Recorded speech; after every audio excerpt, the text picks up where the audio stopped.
Spencer, your Tampa Bay wallpaper installer. I'm now rolling the seams out.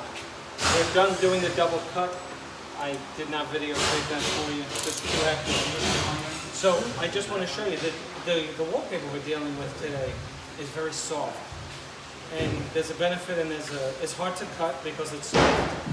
You can overcut it, it can tear, but it mends very, very beautifully and actually flawlessly. So what I'm doing is, it's almost like human flesh.